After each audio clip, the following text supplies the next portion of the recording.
Hello students, chemistry का आज आपका अगला टॉपिक जो एटॉमिक स्ट्रक्चर चल रहा था आपका, उसका लेक्चर नंबर 6 है। इससे पिछले लेक्चर में हमने आपको क्वांटम नंबर्स के बारे में बता के वहां पे हमने लीव किया था क्लास। क्वांटम नंबर्स में मैंने आपको दो क्वांटम नंबर्स की जानकारी दी थी। आपका जो क्वांटम नंबर है, अगर हम बात करें तो क्वांटम नंबर कितने हैं? टोटल 4 क्वांटम नंबर्स हैं। पहला प्रिंसिपल क्वांटम नंबर, दूसरा एजीमुथल क्वांटम नंबर, तीसरा मैग्नेटिक क्वांटम नंबर और चौथा स्पिन क्वांटम नंबर। तो यहाँ पर ये जो 4 क्वांटम नंबर्स हैं, यानी कि जिनको हिंदी में हम क्वांटम संख्याएं कहते हैं, इनमें से स्टार्टिंग के दो प्रिंसिपल क्वांटम नंबर यानी कि मुख्य क्वांटम संख्या और एजीमुथल क्वांटम नंबर यानी कि द्विगंशी क्वांटम संख्या, इनके बारे में हमने चर्चा की थी। थोड़ा सा इन क्वांटम नंबर्स को फिर से एक बार हम लोग क्या कर लेते हैं, रिवाइज कर लेते हैं। तो आपका जो प्रिंसिपल क्वांटम नंबर है, जिसको हम मुख्य क्वांटम संख्या कहते हैं, मैंने उसके बारे में आपको बताया था कि ये जो प्रिंसिपल क्वांटम नंबर है, प्रिंसिपल क्वांटम नंबर, ये जो प्रिंसिपल क्वांटम नंबर यानी कि इसको हम क्या कहते हैं, मुख्य क्वांटम संख्या। इसके कुछ पॉइंट्स हमने बताए थे, जैसे कि सबसे पहला पॉइंट अगर हम देखें तो इसको प्रपोज किसने किया था, मतलब इसके बारे में किसने बताया था, तो नाम क्या आता है, बोहर, यानी कि बोर लिखते हो आप लोग, BOHR, इसको हिंदी में बोर भी लिखा जाता है, बोहर भी लोग पढ़ते हैं। तो प्रिंसिपल क्वांटम संख्या किसके द्वारा प्रपोज किया गया था, प्रपोज्ड बाय बोहर, ठीक है। और अगर हम इसको डिनोट करें, मतलब इसका अगर सिंबल देखें प्रिंसिपल क्वांटम संख्या का, तो इसका जो सिंबल है यानी कि डिनोटेड बाय, ठीक है, small n, denoted by small n, मतलब एक तरीके से अगर देखें तो इसका सिंबल स्मॉल n होता है, इसको स्मॉल n से प्रदर्शित किया जाता है, ठीक है। और साथ ही साथ ये क्या क्या चीजें बताता है, सबसे पहला मैंने बोला था कि यह जो है साइज ऑफ एटम बताता है। क्या बताता है? साइज ऑफ एटम, मतलब परमाणु की आकृति, आकार का मतलब एक तरीके से अगर हम बोले तो साइज बता सकता है कि जो परमाणु है उसका, अगर हम बात करें इलेक्ट्रॉन की, तो सबसे मतलब एक तरीके से अगर हम परमाणु की साइज, सबसे बाहरी कोश में जो इलेक्ट्रॉन है वो न्यूक्लियस से कितना दूर है, तो इससे हमें परमाणु की आकार का पता चल जाता है। साथ ही साथ हमने यहाँ पर ऑर्बिट में उपस्थित इलेक्ट्रॉन की एनर्जी भी हमको पता चलती है, ठीक है, किससे, प्रिंसिपल क्वांटम नंबर से। तो साथ ही साथ यहाँ पर एनर्जी ऑफ इलेक्ट्रॉन, ये भी हमें इससे पता चलता है, किससे, प्रिंसिपल क्वांटम नंबर से। साथ ही साथ आपको किसी भी ऑर्बिट में मैक्सिमम नंबर ऑफ इलेक्ट्रॉन, जिसको हम कहते हैं कि 2, 8, 18, 32 आपने पढ़ा था, या मैंने बताया भी है आपको, KLMN, ये आपके ऑर्बिट्स हो गए, जिसमें मैक्सिमम नंबर ऑफ इलेक्ट्रॉन क्रमशः अगर देखें, रिस्पेक्टिवली देखें तो 2, 8, 18, 32, यानी कि 2, 8, 18 एंड 32 होते हैं, एंड सो ऑन। अभी तक जो पीरियोडिक टेबल में एलिमेंट्स खोजे जा चुके हैं, उनमें अभी तक सिर्फ 32 इलेक्ट्रॉन तक का ही बात किया गया है। आगे के इलेक्ट्रॉन्स अगर हम नए एलिमेंट्स खोजेंगे तो उसमें इसी के हिसाब से चलेगा, जैसा कि रूल होता है। और अगर देखें तो प्रिंसिपल क्वांटम नंबर द्वारा ही ये सारे इलेक्ट्रॉन्स निकाले जाते हैं। यहाँ पे k को हम n = 1, 2, 3, 4 ऐसे नंबरिंग करते हैं। साथ ही साथ ये नंबर निकालने के लिए, ये मैक्सिमम नंबर ऑफ इलेक्ट्रॉन्स किसी भी सेल में यानी कि ऑर्बिट में निकालने के लिए हमारे पास एक फार्मूला होता है, वो होता है 2n², ये फार्मूला, ठीक है, कितना है, 2n²। और 2n² की अगर हम बात करें तो ये है मैक्सिमम नंबर ऑफ इलेक्ट्रॉन निकालने का किसी भी ऑर्बिट में। किसमें करता है? किसी भी ऑर्बिट में अधिकतम इलेक्ट्रॉन की संख्या पता करना, यानी कि किसी भी कोश में हम बात करें तो किसी भी कोश में अधिकतम इलेक्ट्रॉन की संख्या किस फार्मूले से निकाली जाती है, वो ये है 2n²। अच्छा, साथ ही साथ अगर हम बात करें तो प्रिंसिपल क्वांटम नंबर हमें कुछ चीजें बताता है, वो है सेल के बारे में, अबाउट सेल, यानी कि कोश के बारे में बताता है। किसके बारे में? कोश के बारे में। जैसे मान लीजिए आपको कहीं पे भी 1s2 लिखा है, मान लीजिए आपके पास कार्बन का क्या है, एटॉमिक नंबर कितना होता है? 6 होता है। कार्बन का एटॉमिक नंबर 6 है। इसका इलेक्ट्रॉनिक कॉन्फ़िगरेशन यानी कि इलेक्ट्रॉनिक विन्यास आप करेंगे आप बाउ के हिसाब से, तो यहाँ पे 1s2, 2s2, 2p2 ऐसे जाता है। ठीक है, कितने हो गए? 2 electron, 2 electron, 2 electron, total 6 electron. Carbon में 6 इलेक्ट्रॉन होते हैं, तो 1s2, 2s2, 2p2 ये हो गया।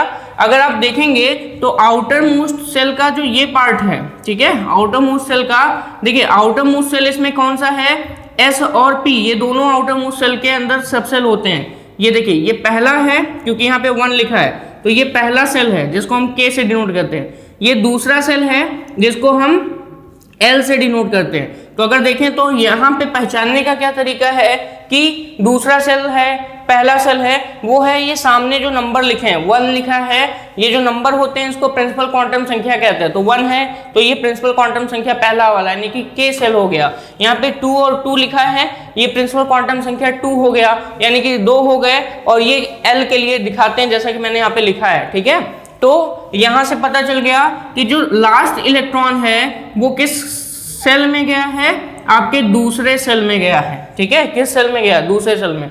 तो वही मैं कह रहा हूं बार बार कि जो आपका जो प्रिंसिपल क्वांटम संख्या है वो सेल की जानकारी देता है। किसकी जानकारी देता है? ऑर्बिट की जानकारी प्रदान करता है। ठीक है, साथ ही साथ हम प्रिंसिपल क्वांटम नंबर का यूज करके एंगुलर मोमेंटम भी निकाल सकते हैं, जिसके लिए आपको मैंने फॉर्मूला भी बताया है, MBR इक्वल टू NH/2π। ये फार्मूला आपको पता है। इससे हम क्या कर सकते हैं? एंगुलर मोमेंटम भी निकाल सकते हैं, यानी कि कोणीय संवेग। और देखिए यहाँ पर n यहाँ पे भी आ रहा है जो कि प्रिंसिपल क्वांटम नंबर ही है। तो हम किसी भी सेल का एंगुलर मोमेंटम हम निकाल सकते हैं। दूसरा आपका क्या था? एजीमुथल क्वांटम नंबर, जिसको हम दुगेंसी क्वांटम संख्या भी कहते हैं। एजीमुथल क्वांटम नंबर यानी कि दुगेंसी क्वांटम संख्या की अगर हम बात करें तो ये दुगेंसी क्वांटम संख्या को पहली बात तो हम किससे डिनोट करते हैं ये आपको सबसे पहले पता होना चाहिए। और मैंने बताया था कि जो एजीमुथल क्वांटम नंबर है इसको स्मॉल l से डिनोट करते हैं। किससे करते हैं? एजीमुथल क्वांटम नंबर को स्मॉल l से डिनोट करते हैं। और साथ ही साथ ये जो एजीमुथल क्वांटम नंबर ये किसके द्वारा प्रपोज किया गया था? तो सोमरफील्ड द्वारा। किसके द्वारा? सोमरफील्ड द्वारा इसका प्रपोज किया गया था, मतलब ये दिया गया था। किससे डिनोट करते हैं हम इसको? स्मॉल l से डिनोट करते हैं, डिनोटेड बाय स्मॉल l। और साथ ही साथ ये क्या चीजें हमें बताता है, किसकी जानकारी देता है? अबाउट सब सेल यानी कि उपकोष की जानकारी देता है। किसकी जानकारी देता है? उपकोष की। और जैसा कि आपको पता है उपकोष कौन कौन से हैं? sp, d और f, यानी कि एक तरीके से अगर देखें तो अबाउट सब सेल की जानकारी देता है। और साथ ही साथ ये हमें उनके शेप की भी जानकारी देता है। शेप मतलब वो हैं कैसे? तो हमारे पास जो सबसेल्स होते हैं वो आपके 3 हैं, तो 4 हैं, sp, d और f। s जो होता है वो स्फेरिकल होता है, इसको हम बोल सकते हैं गोलाकार। ठीक है, ये कैसा हो सकता है? गोलाकार। और इसको हम बनाते हैं ऐसे। वहीं पे p जो है ये हमारा डम्बल शेप होता है। ड्यूरिंग जिम में जब लोग डंबल का यूज करते हैं तो डंबल में 2 साइड क्या होते हैं? एक्सपेंडेड होते हैं और बीच में एकदम थिन लाइन रॉड लगी होती है। तो ऐसे ही डंबल शेप, इसमें अगर देखें तो इसका शेप ऐसे होता है, जस्ट लाइक डंबल। ठीक है, और वहीं पर डी का जो शेप होता है वो डबल डंबल होता है, डबल डंबल। तो डबल डंबल यहाँ पे अगर बनाएं तो ऐसे बनेंगे, एक बना दिया और इसी से एक दूसरा बना दिया, ये बन गया, तो ये डबल डंबल हो गया। वहीं पर जो एफ का जो शेप होता है वो अगर देखें तो बहुत ही कॉम्प्लेक्स होता है, पॉसिबिलिटी यहाँ पे बनाने की नहीं होती है। ठीक है, तो एजीमुथल क्वांटम नंबर यानी कि द्विगुणित क्वांटम संख्या, जैसा कि मैं बता चुका हूँ, प्रपोज किसके द्वारा किया गया? सोमरफील्ड के द्वारा प्रपोज किया गया। साथ ही साथ इसको स्मॉल एल से प्रदर्शित करते हैं, यानी कि डिनोटेड बाय स्मॉल एल। किसकी जानकारी देता है? सबसेल की जानकारी देता है, नंबर ऑफ सबसेल्स बताता है, ठीक है। और साथ ही साथ ये हमको उनके शेप की भी जानकारी देता है। एस अगर सबसेल की बात करें तो स्फेरिकल होता है, अगर वहीं पे पी सबसेल की बात करें तो डम्बल होता है, वहीं पे डी सबसेल की बात करें तो डबल डम्बल होता है। और साथ ही साथ अगर हम बात करें किसकी, एफ सबसेल की, तो वो कॉम्प्लेक्स होता है, ठीक है, जिसका स्ट्रक्चर मैं नहीं बनाया हूँ और वो आपको बुक्स में नहीं मिलेंगे। रीजन ये है कि वो कैसे होते हैं, कॉम्प्लेक्स होते हैं, और कॉम्प्लेक्स का आपका जो है वो आपके यहाँ पे नहीं बताया जाता है। तो यहाँ पे सिर्फ और सिर्फ स्फेरिकल डम्बल और डबल डम्बल, ये आपके तीन के आपके स्ट्रक्चर्स आपके जब भी कभी आप हाइब्रिडाइजेशन पढ़ोगे या कोई भी आप टॉपिक उठाओगे केमिस्ट्री का जिसमें ओवरलैपिंग से रिलेटेड चीज़ें होंगी, तो वहाँ पे इन्हीं तीनों को लेकर ही ओवरलैपिंग और हाइब्रिडाइजेशन यानी कि संकरण कराया जाता है, उसके स्ट्रक्चर बनाए जाते हैं, ठीक है। तो ये सारी चीजें आपका एजीमुथल क्वांटम संख्या के आधार पर बताया जाता है। साथ ही साथ अगर हम एसपीडीएफ की एनर्जी को एक्सप्रेस करना चाहें तो एस, पी, डी और एफ में सबसे ज्यादा एनर्जी एफ की होती है, यानी कि सबसे ज्यादा एनर्जी एफ की होती है, उससे कम डी की, फिर उससे कम पी की, और सबसे कम एनर्जी किसकी होती है, एस सबसेल की होती है। यानी कि सबसेल्स में बात करें तो सबसे कम उपकोष S का एनर्जी होता है और सबसे ज्यादा उपकोष F का एनर्जी होता है। और इसीलिए आपबाउ के नियम के हिसाब से यहाँ पे थोड़ा सा मैं बता दूं, आपबाउ का रूल ये कहता है कि इलेक्ट्रॉन उन्हीं ऑर्बिटल या उन्हीं ऑर्बिटल्स में जाते हैं जिनकी एनर्जी कम होती है। तो S सबसेल है तो उसके ऑर्बिटल की भी एनर्जी कम होगी, इसलिए इलेक्ट्रॉन S ऑर्बिटल में सबसे पहले जाता है। तो यहाँ पे ये सबसेल है, सबसेल की एनर्जी कम है तो ऑर्बिटल का भी एनर्जी कम होगा। और आपबाउ के हिसाब से इलेक्ट्रॉन उन्हीं ऑर्बिटल्स में सबसे पहले इंटर करता है जिसमें उसकी एनर्जी मिनिमम होती है, ठीक है।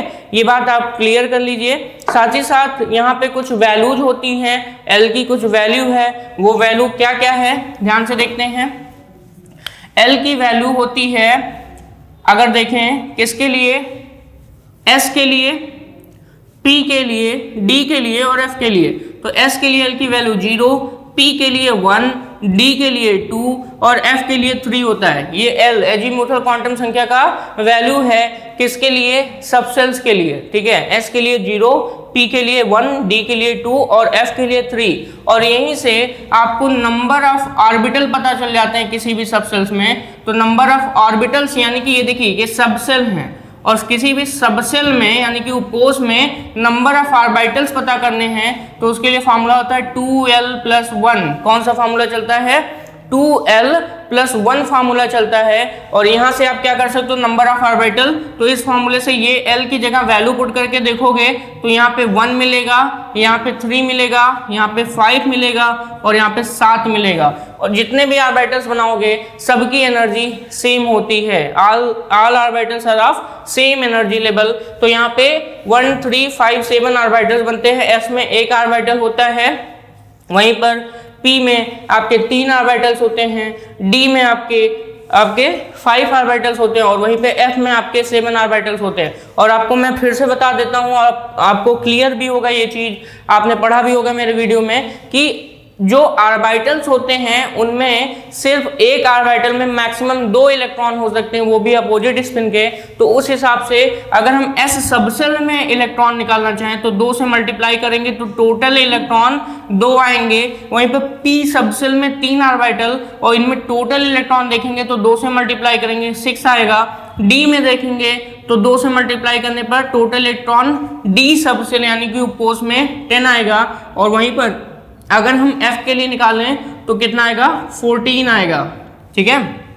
तो इस हिसाब से सबसेल्स में मैक्सिमम इलेक्ट्रॉन की संख्या भी आपको पता चल जाती है, ठीक है। तो अगर हम सबसेल्स में पूछें कि मैक्सिमम इलेक्ट्रॉन कितने हैं तो S में 2, P में 6, D में 10 और F में कितने होते हैं, 14 यानी कि 14 होते हैं। और साथ ही साथ आपसे अगर पूछ ले ऑर्बिटल में कितने इलेक्ट्रॉन होते हैं, नो डाउट आपसे ये पूछ सकता है S ऑर्बिटल में कितने इलेक्ट्रॉन है। मैं यहाँ पे बहुत क्लियर कट वे में आपको बता रहा हूँ, आपसे 2 चीजें पूछ सकता है, S सबसेल में कितने इलेक्ट्रॉन है और S ऑर्बिटल में कितने इलेक्ट्रॉन है।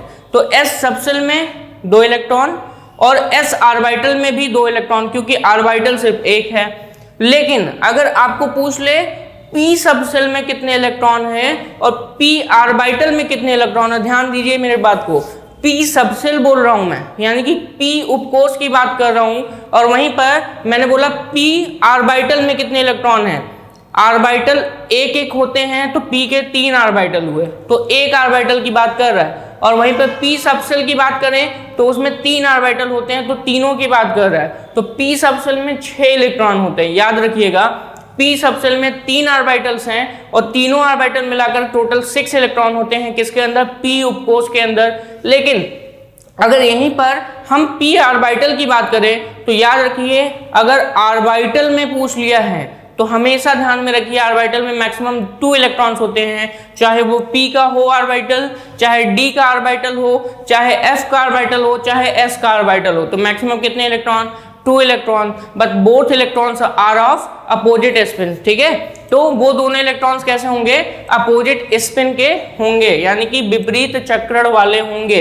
अगर आपने हुन्स का रूल पढ़ा होगा तो हुन्स के रूल के हिसाब से आपको सारी चीजें क्लियर हो रही होंगी, आगे आएगा भी, मैं भी वहां पे आपको क्लियर करूंगा, ठीक है। तो ये चीज आपको यहां तक समझ में आ गई। एजीमुथल क्वांटम नंबर, साथ ही साथ azimuthal quantum number orbital angular momentum को भी रिप्रेजेंट करता है। और ऑर्बिटल एंगुलर मोमेंटम की अगर हम बात करें तो इसका जो फार्मूला होता है वो होता है h/2π, ठीक है, अंडर रूट में l+1, अंडर रूट में l+1, ये किसका होता है, ऑर्बिटल एंगुलर मोमेंटम का। और ये ऑर्बिटल एंगुलर मोमेंटम अगर हम बात करें तो ये एजीमुथल क्वांटम संख्या द्वारा रिप्रेजेंट किया जाता है, ठीक है। तो नो डाउट आपकी ये सारी चीजें क्लियर हो गई। अब आज का जो टॉपिक था, जो मैंने अभी तक तो आपको थोड़ा सा रिवीजन कराया, रिवीजन कराना इसलिए जरूरी होता है क्योंकि आपको चीजें समझ में आनी चाहिए, और अगर नहीं आएंगी तो फिर दिक्कत होगी। हर टॉपिक का एक बार रिवीजन होना जरूरी होता है, तो थोड़ा सा 5-10 मिनट लेकर के हम आपको रिवीजन कराते हैं ताकि आप चीज़ों को अच्छे से समझ सकें, वो चीज़ें आपको फिर से याद हो सके अच्छे से। तो यहाँ पर अब अगला टॉपिक है वो है एजीमुथल तीसरा क्वांटम नंबर, जिसको हम बोलते हैं मैग्नेटिक क्वांटम नंबर या मैग्नेटिक यानी कि चुंबकीय क्वांटम संख्या। तो यहाँ पर आपका मैग्नेटिक क्वांटम नंबर स्टार्ट करने जा रहे हैं, बहुत ही सिंपल है, चलिए पढ़ते हैं। मैग्नेटिक क्वांटम नंबर, तो मैग्नेटिक क्वांटम नंबर हिंदी में अगर हम बोले इसको तो इसको हम कहते हैं चुंबकीय क्वांटम संख्या। तो चुंबकीय क्वांटम संख्या यानी कि मैग्नेटिक क्वांटम नंबर की बात करें तो यहाँ पर इसको सबसे पहली बात तो किसने प्रपोज किया था, तो आपको मैं एक इस अभी एटॉमिक स्ट्रक्चर की ही लेक्चर में मैंने कुछ नाम लिया होगा, जिसमें मैंने बताया था कि जीमान और स्टार्क का नाम लिया था। एक जीमान इफेक्ट है और एक स्टार्क इफेक्ट है। जीमान इफेक्ट क्या होता है, splitting of spectrum in magnetic field, और स्टार्क इफेक्ट का मतलब क्या होता है, splitting of spectrum in electric field, ठीक है। तो ये चीजें मैंने आपको वहाँ इससे पहले के लेक्चर्स में बताया था। जीमान नाम आपने सुना होगा, तो यहाँ पर ध्यान दीजिएगा कि मैग्नेटिक क्वांटम नंबर यानी कि मैग्नेटिक क्वांटम नंबर यानी कि चुंबकीय क्वांटम संख्या, पहली बात ये प्रपोज किसके द्वारा किया गया था, मतलब बताया किसके द्वारा गया, वो थे जीमान। कौन था, ये कौन थे, सॉरी कौन थे, जीमान, ठीक है, ZEEMAN, जीमान,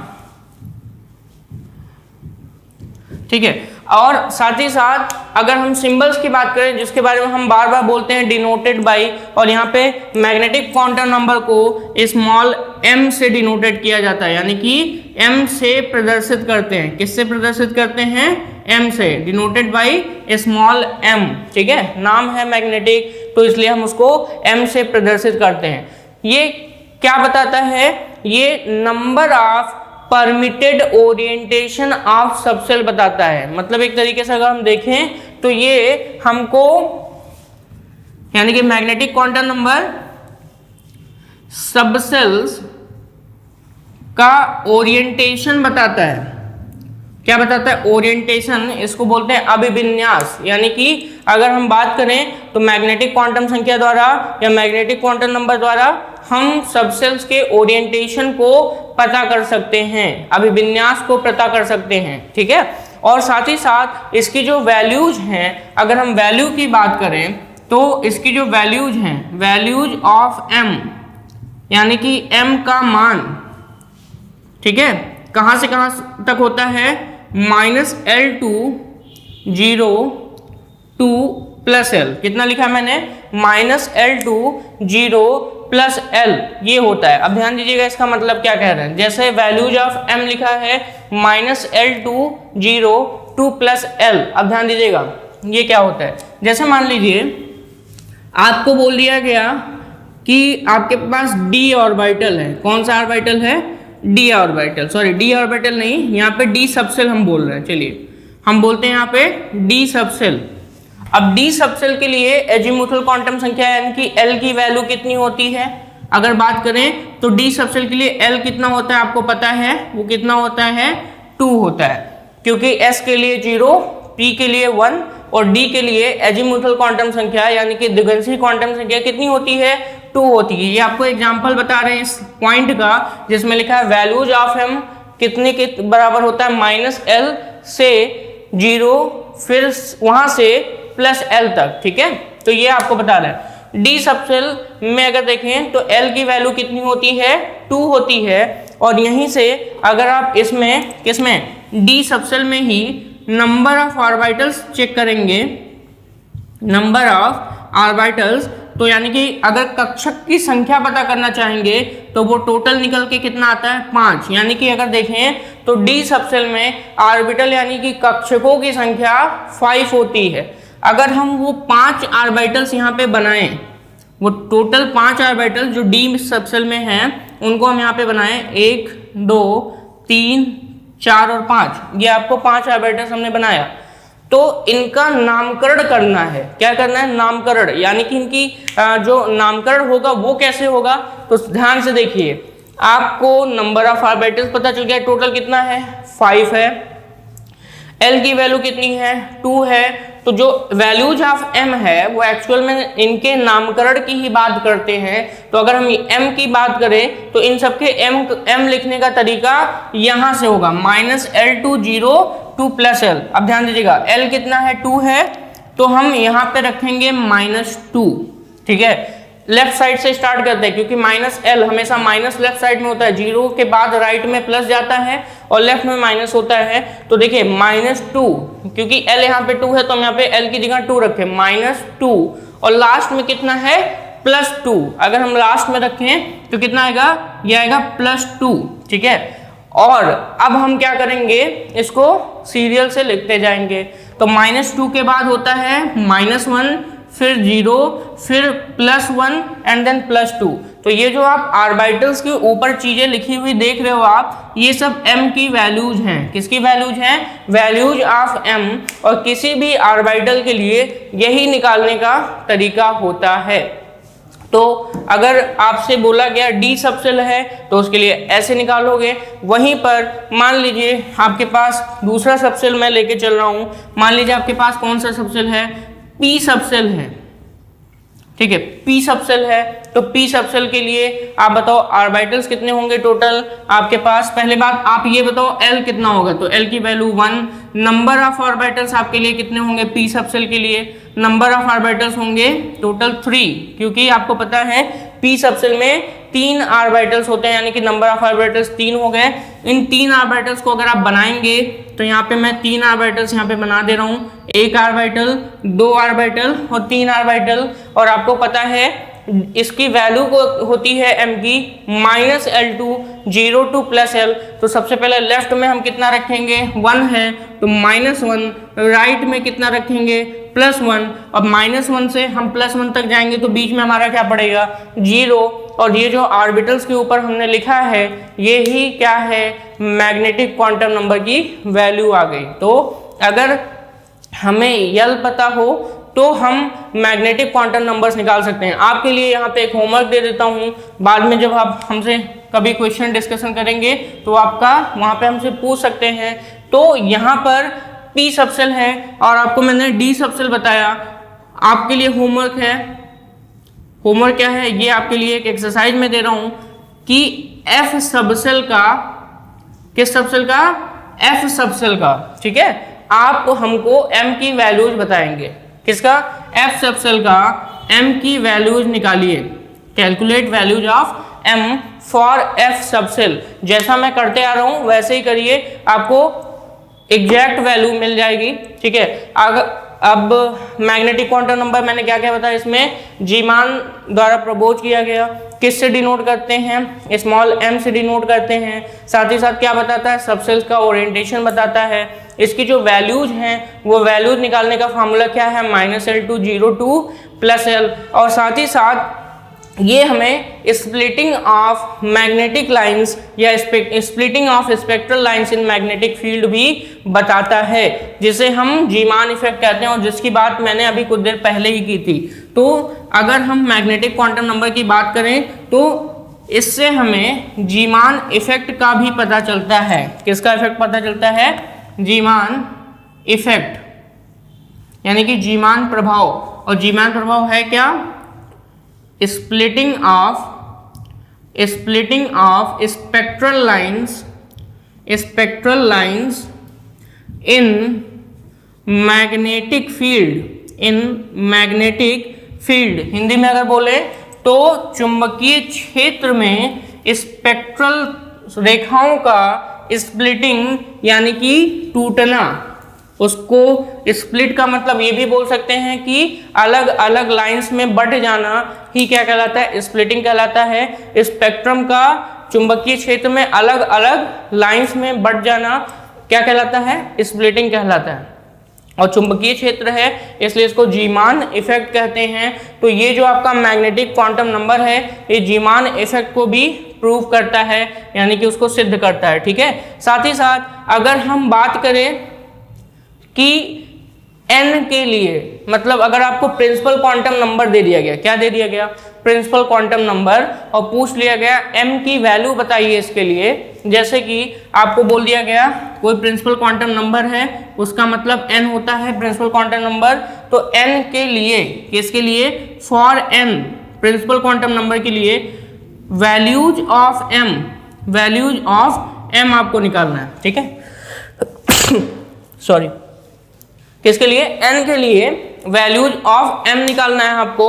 और इसके लिए जो फॉर्मूला होता है ये होता है values of m n square के बराबर होता है। किसके बराबर होता है, n स्क्वायर, यानी कि प्रिंसिपल क्वांटम संख्या पे अगर हम क्या कर दें, स्क्वायर लगा दें तो इसकी जो वैल्यूज होती है वो n के लिए, m की जो वैल्यू है वो n स्क्वायर के बराबर होती है। तो इसका एक तरीके से मैं आपको बताऊं कि ये वैल्यू कैसे आ सकती है, ध्यान दीजिएगा। सबसे पहली बात, मान लेते हैं आपने हमसे पूछा कि 3D, ये आपका 3D है, तो 3D के लिए या 3D सबसेल है, तो 3D के लिए हमको m की वैल्यू चाहिए। किसकी वैल्यू चाहिए, m की सारी वैल्यू चाहिए कि कितनी बनती हैं 3D के लिए। अब देखिए 3D की बात करें तो यहाँ पे 3D ना लिख करके मैं सीधे सीधे पूछ लेता हूँ n बराबर 3 के लिए। तो n बराबर 3 यानी कि प्रिंसिपल क्वांटम नंबर कितना है, 3 है, और 3 वाले प्रिंसिपल क्वांटम नंबर को हम ऑर्बिट कौन सा बोलते हैं, m बोलते हैं, कैपिटल M। तो इस ऑर्बिट का नाम क्या हो गया, m हो गया। और यहाँ पर कैपिटल M सेल के लिए यानी कि प्रिंसिपल क्वांटम नंबर 3 के लिए m की वैल्यू चाहिए, तो ये हो जाएगा 3 का स्क्वायर, यहाँ m हो जाएगा स्मॉल m इक्वल टू 3 का स्क्वायर, यानी कि टोटल कितने आ गए, 9 आ गए। और ये आप कैसे बता सकते हो कि टोटल 9 है, तो चलिए बताते हैं हम आपको। देखिए अगर k हमारे पास सेल है तो k में एक सबसेल होता है s, वहीं पर अगर हमारे पास l सेल है तो l में सबसेल्स होते हैं s और p। वहीं पर अगर हमारे पास m सबसेल है, sorry m principal quantum number है, यानी कि m सेल है या m ऑर्बिट है या m कोस है, तो उसके लिए हमारे पास होता है SPD, जो मैं आपको बहुत पहले बता चुका हूँ एजीमुथल में। मतलब नंबर ऑफ, अगर देखें तो प्रिंसिपल क्वांटम संख्या नंबर ऑफ एजीमुथल क्वांटम संख्या के बराबर होता है, ठीक है। चलिए सबसेल्स के बराबर होता है। तो यहाँ पर हमने m था, l था और k था। k में एक सबसेल, l में 2 सबसेल यानी कि sp और m में 3 हैं। और यहीं पर अगर हम बात करें m के बाद n में तो उसमें 4 आ जाएगा spdf। हमें मतलब किससे अभी क्वेश्चन के हिसाब से m से मतलब है। और m में जो ऑर्बिटल्स है, ये जो n है, ये टोटल ऑर्बिटल्स बता रहे हैं। ये टोटल कितने हैं? 9 है। तो चलिए देखते हैं इसकी वैल्यूज कितनी आएंगी, 9। तो देखें s में कितने ऑर्बिटल्स होते हैं आपको पता है, एक ऑर्बिटल होता है, ठीक है। या मैं इसको ऐसे ही लिख देता हूँ, s में कितने ऑर्बिटल है? एक ऑर्बिटल है। p में कितने? 3 ऑर्बिटल्स हैं। और d में कितने? 5 हैं। तो 5, 3, 8 और 1 टोटल ऐड करोगे कितना आ जाएगा? 9। और यही चीज़ वहाँ पर इन्होंने क्या किया है, बताया है। तो m की जो वैल्यूज है किसी भी प्रिंसिपल क्वांटम संख्या के लिए वो कितनी है? आपकी n स्क्वायर है। कितना है? n स्क्वायर है। साथ ही साथ अब अगला यहाँ पर जैसे मान लीजिए आपको कोई भी वैल्यू दे दिया, जैसे n इक्वल टू दे दिया आपको, मान लीजिए, साथ ही साथ मान लीजिए 4 दे दिया। तो 4 के लिए आपका m का जो वैल्यू होगा वो 4 का स्क्वायर यानी कि 16 होगा। और आप चेक भी कर सकते हो, 4 अगर है तो spdf आएगा, और spdf अगर है तो 2 ऑर्बिटल्स इसमें, p में 3, d में 10 और इसमें d में 5 ऑर्बिटल्स और f में टोटल 7। सबको अगर आप काउंट करेंगे तो कितना आ जाएगा? 16 आएगा। टोटल काउंट करिए, 16 आएगा। तो यहाँ पे m की वैल्यू n के लिए 16 हो गई, ठीक है। ये बात आपकी क्लियर है यहाँ पे। अगला जो पॉइंट है, अगर हम l के लिए यही वैल्यू निकालना चाहें, नंबर ऑफ ऑर्बिटल्स l के लिए, स्पेसिफिक सबसेल के लिए, तो ये आपका क्या होगा? फॉर स्पेसिफिक सबसेल, या लिख सकते हैं for l, m equal to होता है 2l plus 1। m equal to क्या होगा? 2l plus 1। और जैसा कि आपको मैं ये बता चुका हूं कि ये नंबर ऑफ ऑर्बिटल्स बताता है। क्या बताता है? नंबर ऑफ ऑर्बिटल्स भी बताता है। और साथ ही साथ यहाँ पर इससे हम क्या कर सकते हैं? m की वैल्यू पता कर सकते हैं। तो m equal to for l ये कितना होगा? 2l प्लस 1, ठीक है। अच्छा, अब हम बात कर लेते हैं कि कौन कौन से ऑर्बिटल्स होते हैं। वो ऑर्बिटल्स के हम नाम लिख लेते हैं। s में तो एक ही ऑर्बिटल होता है, s सबसेल में एक ऑर्बिटल होता है जिसको हम s से ही डिनोट करते हैं। p में आपके 3 होते हैं। इनको नाम क्या दिया जाता है? मान लीजिए मैंने 3 बनाया, इनको नाम देते हैं px, py और यहीं पे pz, ठीक है। वैसे ही d सबसेल की बात करें तो d में भी आपके कितने होते हैं? टोटल 5 होते हैं। और उनको हम नाम क्या देते हैं? dxy, ठीक है।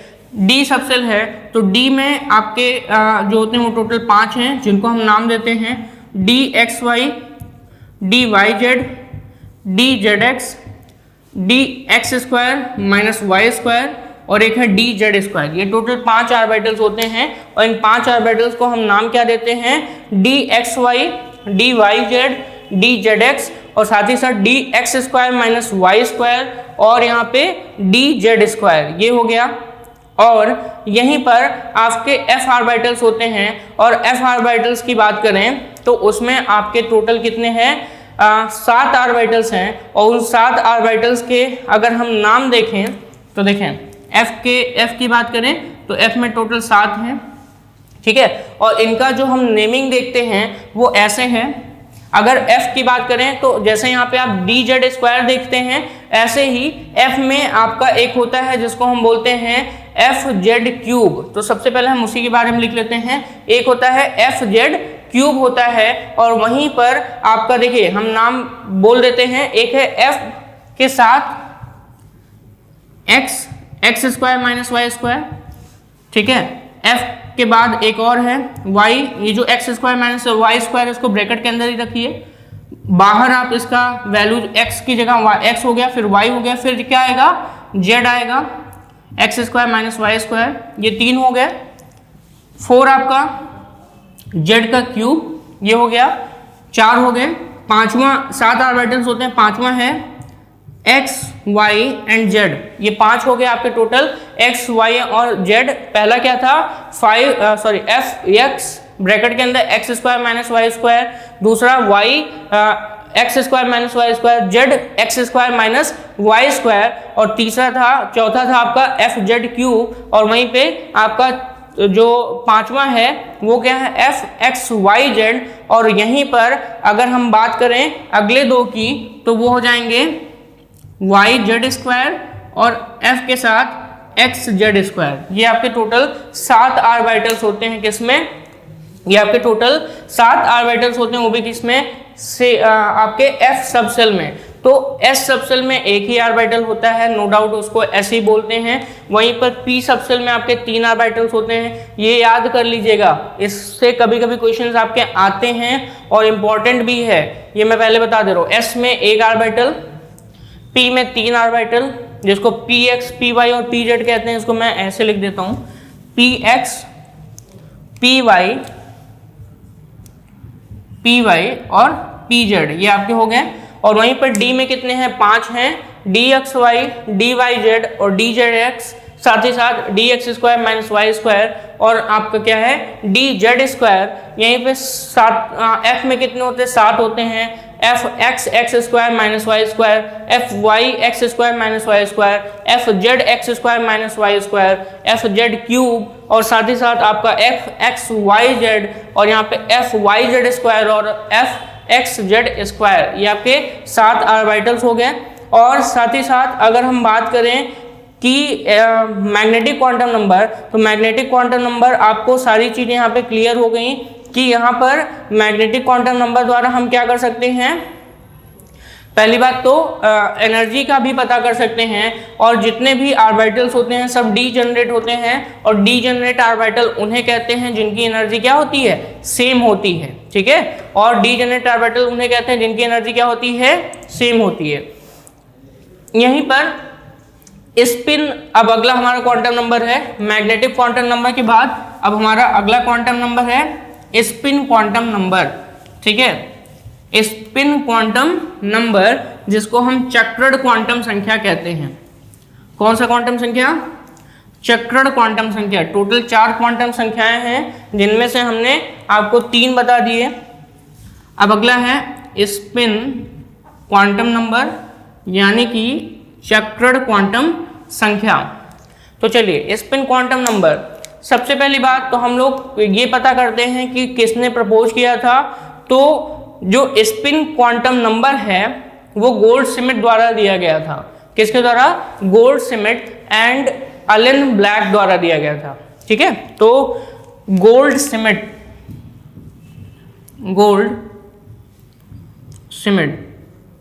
और साथ ही साथ एलन ब्लैक। तो गोल्डस्मिथ एंड एलन ब्लैक द्वारा ये क्या किया गया, आपका जो स्पिन क्वांटम नंबर है ये प्रपोज किया गया। और साथ ही साथ इसको डिनोट किससे करते हैं, डिनोटेड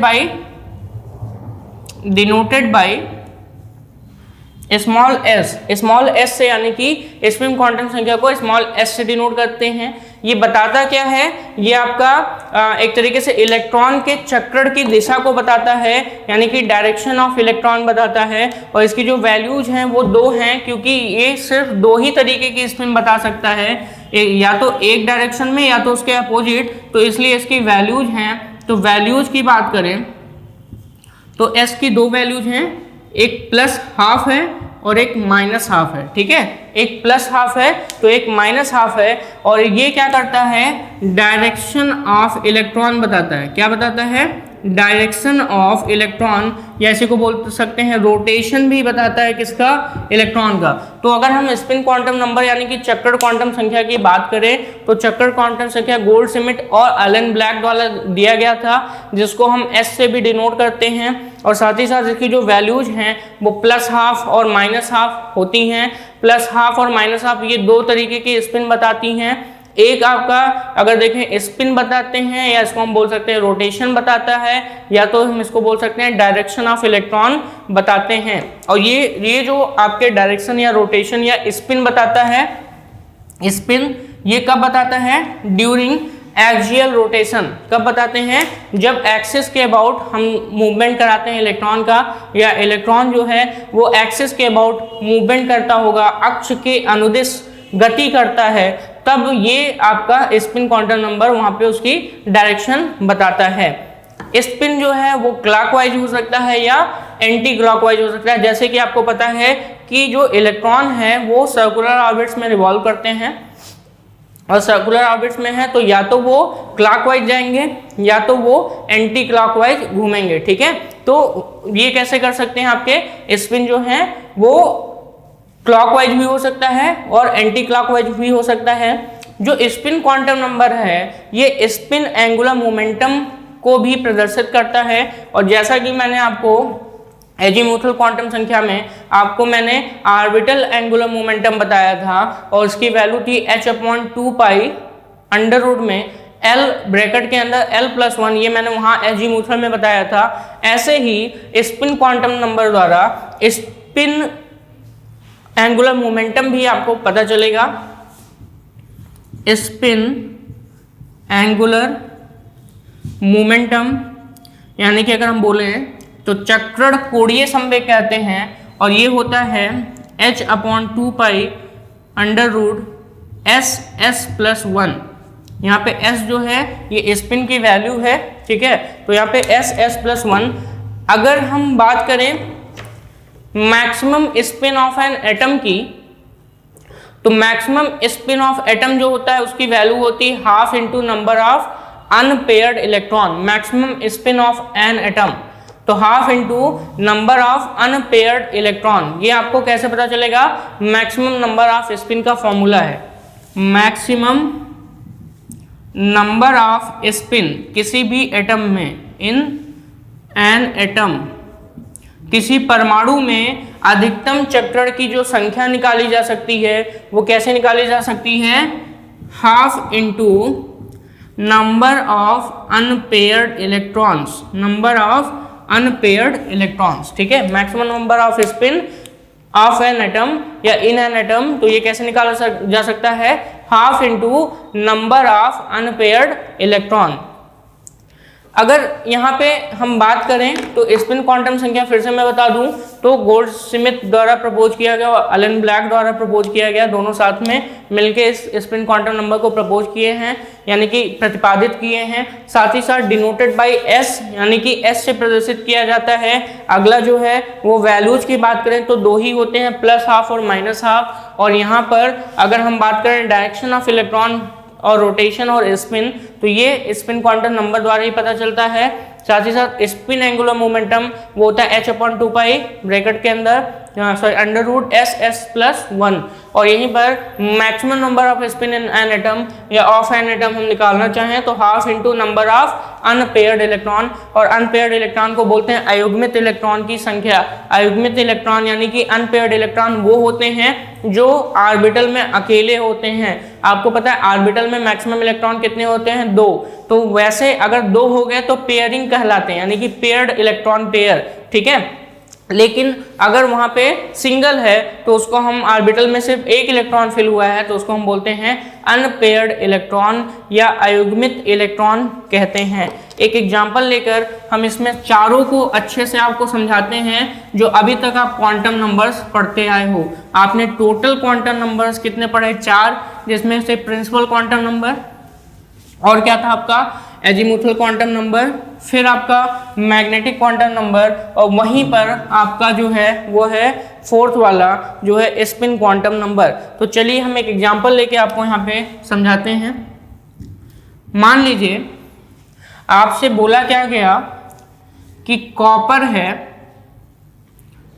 कॉपर के आखिरी इलेक्ट्रॉन के लिए, कॉपर के आखिरी इलेक्ट्रॉन के लिए चारों क्वांटम संख्याएं बताइए, चारों क्वांटम संख्याएं बताइए, ठीक है। अब यहां पर मैंने लिखा है कॉपर के आखिरी इलेक्ट्रॉन के लिए चारों क्वांटम संख्याएं बताइए, या मैं यहाँ पे कर देता हूँ आखिरी 2 इलेक्ट्रॉन के लिए चारों क्वांटम संख्याएं बताइए। ऐसा इसलिए कर रहा हूँ क्योंकि एक जो आएगा वो S वाला आएगा और एक आएगा D वाला, तो वहाँ पे आपका सारी चीज़ें क्लियर हो जाएंगी। चलिए स्टार्ट करते हैं। मतलब हमें इसको इंग्लिश में अगर हम बोलें तो हमें क्या करना है, कैलकुलेट क्वांटम नंबर्स या solve quantum numbers value for last 2 electron of copper atom. ठीक है, कॉपर एटम के लिए हमको लास्ट के 2 इलेक्ट्रॉनों के लिए चारों क्वांटम संख्याएं बताना है। तो सबसे पहली बात तो आपको पता होना चाहिए कॉपर का परमाणु क्रमांक। कॉपर का परमाणु क्रमांक होता है 29, यानी कि एटॉमिक संख्या 29, और इसका ये एक्सेप्शन है, याद रखिए अपवाद है, इसलिए इसका जो इलेक्ट्रॉनिक विन्यास है वो थोड़ा डिफरेंट होता है। मैं आखिरी 2 यहाँ पे लिख देता हूँ, और आखिरी 2 अगर हम यहाँ पे लिखेंगे इसका इलेक्ट्रॉनिक विन्यास तो वो होता है अफबाओ के हिसाब से लास्ट में 3d10 4s1, 3d10 4s1, ये इसके आखिरी क्या है, इलेक्ट्रॉनिक विन्यास हैं। तो चलिए हम बात करते हैं इसके आखिरी 2 इलेक्ट्रॉन की। तो आप देखेंगे ये 3 है और ये 4 है, यानी कि लास्ट इलेक्ट्रॉन 4 में गया है, तो इसका अंतिम इलेक्ट्रॉन 4s वाला है। ठीक है, और वहीं पर इससे आखिरी 2 इलेक्ट्रॉन की बात किए हैं, तो पहला लास्ट वाला इलेक्ट्रॉन तो 4s में है, उससे पहले वाला आपका 3d में है। किस में है, ये लास्ट वाला 4s में है, लेकिन उससे पहले वाला किस में है, 3d में है। और आपको पता है कि ऑर्बिटल्स में जो फिलिंग की जाती है वो 1 2 3 से लेके फिलिंग की जाती है, और ये डी सबसेल में है, तो डी सबसेल में है यानी कि डी कोष में है, सॉरी डी कोष में है। तो यहाँ पर जो 10 वाला नंबर इलेक्ट्रॉन है 3d10, देख रहे हैं, तो 3d10 यानी कि सबसे आखिरी इलेक्ट्रॉन डी का जो होगा वो आखिरी से दूसरा इलेक्ट्रॉन होगा। और यहाँ पे 4s1 वाला ये आखिरी से पहला इलेक्ट्रॉन है, और यहाँ पे आखिरी 2 इलेक्ट्रॉन की बात की है, तो यहाँ पर जो 10वां इलेक्ट्रॉन डी का होगा वो आखिरी से दूसरा इलेक्ट्रॉन होगा कॉपर एटम का। ठीक है, चलिए स्टार्ट करते हैं। सबसे पहले हम आखिरी इलेक्ट्रॉन की बात करेंगे। तो आखिरी इलेक्ट्रॉन 4s1 में है, तो हम यहाँ पे इसको पहले लिखेंगे फॉर लास्ट इलेक्ट्रॉन, तो इसको हम लिखेंगे आखिरी इलेक्ट्रॉन के लिए। चलिए पहले हमको यहाँ पे एक चीज लिखनी पड़ेगी, वो आखिरी इलेक्ट्रॉन का पूरा एटॉमिक नंबर, सॉरी यहाँ पे ये पूरा का पूरा ऑर्बिटल के साथ लिखना होता है।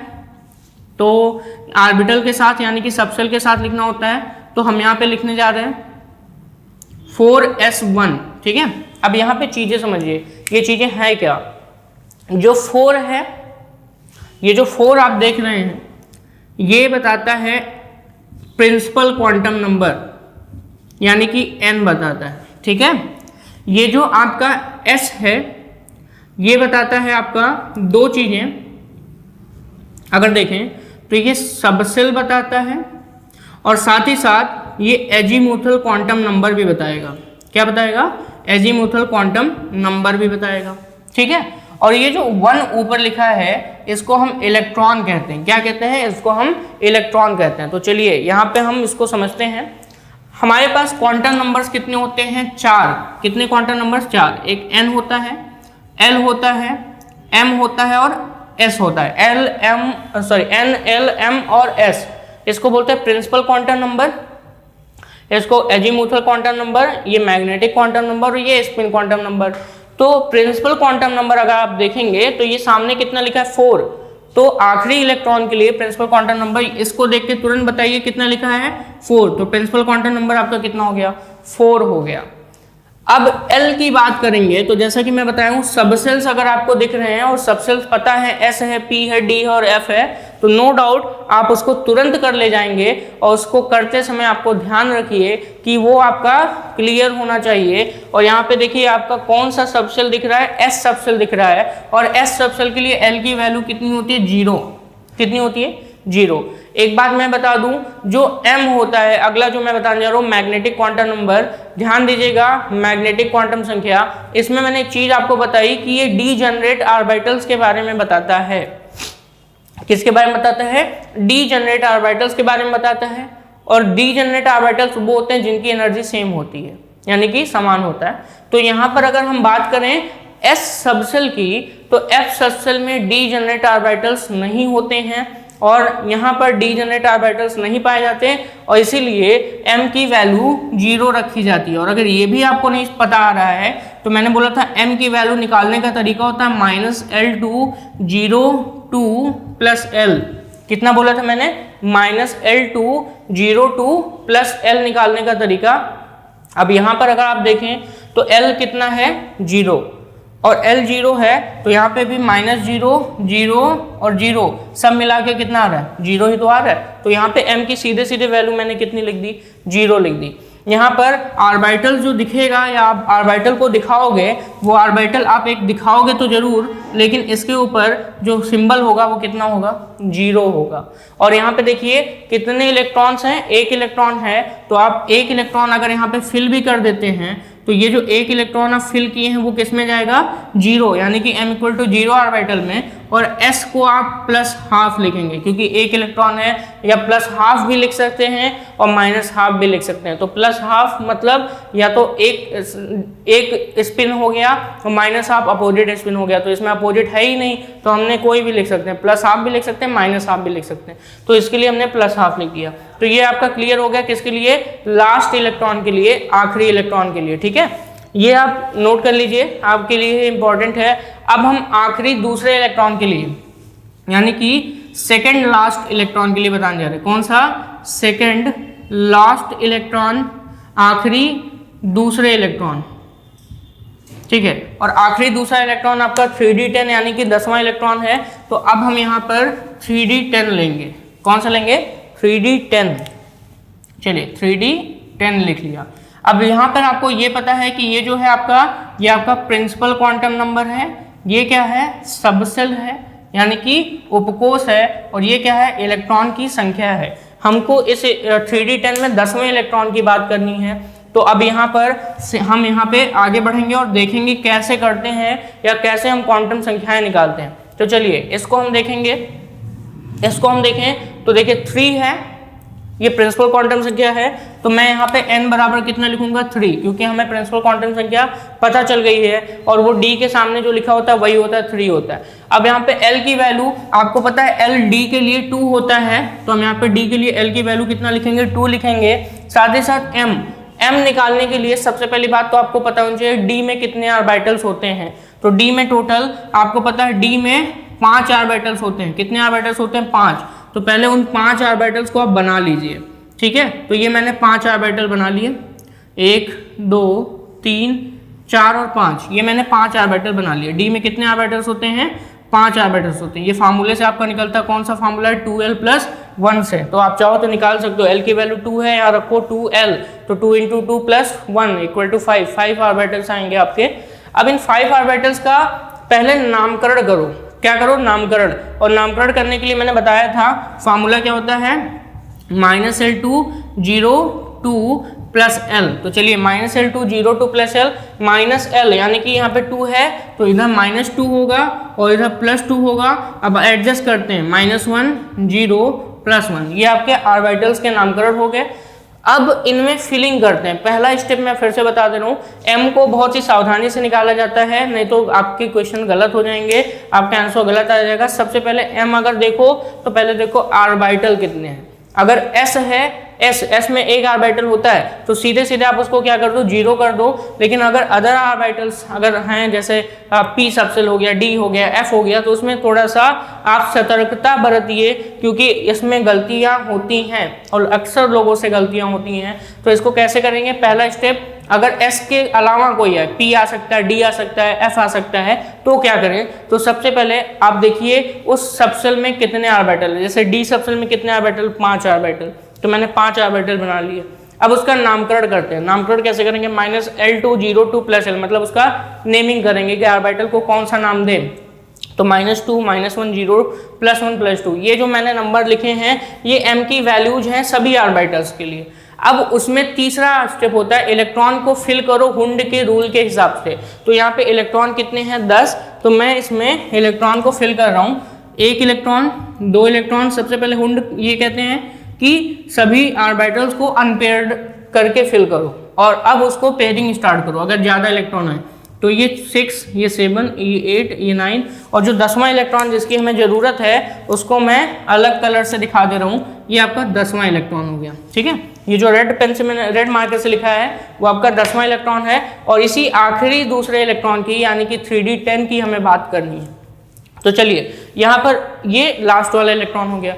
अब देखिए लास्ट वाला इलेक्ट्रॉन गया कहाँ है, तो आप देखेंगे किस में गया है, +2 में। जिस इलेक्ट्रॉन की आप बात करेंगे, यानी कि जिस इलेक्ट्रॉन का आप चारों क्वांटम संख्या निकालेंगे, वो इलेक्ट्रॉन सबसे पहले पता होना चाहिए कि है कहाँ पे। तो आपको पता चल गया कि ये इलेक्ट्रॉन यहाँ पे है, क्योंकि 10वां इलेक्ट्रॉन हमेशा ये बोलते हुए आप इसको लिखेंगे, पहला, दूसरा, तीसरा, चौथा, 5वां, फिर 6ठा, 7वां, 8वां, 9वां, 10वां, मतलब आप इसको नाम लेते हुए आप इसको क्या करेंगे, फिल करेंगे। तो जब आप इसको फिल करेंगे अकॉर्डिंग टू हुन्स रूल, तो यहाँ पे आपको 10th इलेक्ट्रॉन यानी कि जो 10वां इलेक्ट्रॉन है, it will be in last orbital of D subshell. तो यहाँ पे क्या होगा, +2 में जाएगा, और +2 में है तो इसका मतलब यहाँ लास्ट इलेक्ट्रॉन यानी कि 10वें इलेक्ट्रॉन के लिए m की जो वैल्यू आ गई वो कितनी आ गई, +2। अब ध्यान से देखिए, इस ऑर्बिटल में ये इलेक्ट्रॉन नीचे की तरफ है, ऊपर वाले को हम जनरली +12 लिखते हैं स्पिन क्वांटम नंबर, और वहीं पे नीचे वाले को -2, तो ये अब हो गया -12, ठीक है, माइनस हो गया। तो देखिए हमें कॉपर के सेकंड लास्ट इलेक्ट्रॉन के बारे में भी सब कुछ पता चल गया। n कितना है यहाँ से देखेंगे, l कितना है यहाँ से देखेंगे, m कितना है, तो पहले हम ऑर्बिटल बनाएंगे, उस ऑर्बिटल का नाम देंगे, नाम के बाद हुन्स रूल के हिसाब से इलेक्ट्रॉन भरेंगे, और जिस इलेक्ट्रॉन की बात करेंगे वो हमें पता होना चाहिए कि किस में फिल कर दिए, और उसी के ऊपर का नाम देख लेंगे। तो +2 है तो हमने +2 लिख दिया, और साथ ही साथ स्पिन नीचे है तो -12, ऊपर है तो +12, ऐसे करते हैं, ठीक है। तो ये आपके चारों क्वांटम नंबर किसके लिए आ गए, 3d10 के 10वें इलेक्ट्रॉन के लिए आ गया, ठीक है। नो डाउट ये आपकी चीज़ें क्लियर हो गई होंगी। आपको इसका एक 5Q भी हम आपको जल्द ही बताएंगे, जिसमें आपके ऐसे ही क्वेश्चंस होंगे, साथ ही साथ इसके क्वेश्चन आंसर का डिस्कशन भी करेंगे, ठीक है। अच्छा, अगला टॉपिक यहाँ पर ये आपका क्लियर हो गया, क्वांटम नंबर क्लियर हो गए, शेप ऑफ ऑर्बिटल्स भी आपको मैंने क्लियर कर दिया, ठीक है। शेप ऑफ ऑर्बिटल की बात करें तो वहाँ पर आपको पता है कि शेप S कैसा होता है, स्फेरिकल होता है, P कैसा होता है आपका डम्बल शेप का होता है, D कैसा है, डबल डम्बल है, और वहीं पर अगर F सबसेल की बात करें तो F कैसा होता है, कॉम्प्लेक्स होता है, ठीक है। चलिए हम कुछ रूल्स पढ़ लेते हैं filling of electron in various orbitals के, जिसमें अबाउ का रूल्स है, n+l रूल है, पाउलीज एक्सक्लूजन प्रिंसिपल्स हैं। तो ये चीज़ें हम यहाँ पे क्लियर करते हैं, देखते हैं। देखिए सबसे पहली बात तो आपको यहाँ पर अब जो टॉपिक आ रहा है इस वीडियो लेक्चर का, वो बहुत ही इंपॉर्टेंट टॉपिक है, क्योंकि ये टॉपिक अगर आप समझते हो तो आपको दिक्कतें नहीं आएंगी। क्या नहीं आएंगी, दिक्कतें नहीं आएंगी किसी भी इलेक्ट्रॉनिक कॉन्फ़िगरेशन को फिल करने में, ठीक है। तो सबसे पहला यहाँ पर हम rules for filling of electrons in atomic orbitals पढ़ने जा रहे हैं, ठीक है। तो चलिए सबसे पहले हम पढ़ेंगे rules for filling of electrons in atomic orbitals. तो इसमें आपका सबसे पहला जो रूल्स है मैं उनको पहले यहाँ पे मेंशन कर देता हूँ। वो रूल्स कौन कौन से हैं। पहला अबाउ रूल्स, ठीक। दूसरा यहाँ पर n+l रूल, जब ये रूल नहीं फॉलो हो तो हम ये रूल फॉलो करते हैं, n+l रूल। तीसरा पाउलीज एक्सक्लूजन प्रिंसिपल, जिसको हम कहते हैं पाउली का अपवर्जन सिद्धांत, इसको बोलते हैं अबाउ का सिद्धांत या अबाउ का नियम। और चौथा हुन्स रूल, किसका है, हुन्स रूल, ठीक है, हुंड का नियम, ठीक है। तो ये आपके 4 हैं जो फिलिंग के लिए बहुत ही इंपॉर्टेंट है, जिसमें से सबसे पहला हम आपको मेंशन करने जा रहे हैं अबाउ रूल, ठीक है, या अबाउ का नियम। देखते हैं, चलिए सबसे पहले इसको लिखने का तरीका हम आपको बता दें। आप 1s 2s 3s 4s, क्योंकि आपके पास टोटल कितने होते हैं, टोटल है आपके पास कितने SPDF होते हैं, तो ऐसे आप पहले लिख लो 1s 2s 3s 4s 5s 6s और 7s तक मैं लिख देता हूँ। फिर 2 छोड़कर फिर स्टार्ट करो P, और यहाँ पे 1 से स्टार्ट की हो तो यहाँ पे 2 से स्टार्ट करोगे, लेकिन S है तो अगला P, आप ऐसे करोगे S फिर P, फिर D, फिर F, तो SPDF ऐसे चलेंगे, ठीक है। तो SPDF, तो S हो गया, फिर हम P पे जाएंगे, तो 2P, 3P, 4P, 5P, 6P, फिर 2 हम लीव करेंगे, फिर 3D पे आएंगे, 3D, 4D, 5D, फिर हम 2 लीव करेंगे और फिर हम आएंगे किस पे, 4F पे आएंगे, क्योंकि 1S, 2P, फिर 3D, फिर 4F ऐसे चलेगा, ठीक है। और अब हम इसको क्या करते हैं, चलिए स्टार्ट करते हैं ऐसे, 1S2, 2S2, 2P6, 3S2, 3P6, 4S2, 3D10, तो 1S2, 2S2, 2P6, 3S2, 3P6 ऐसे चलेंगे, 1S2, 2S2 ऐसे,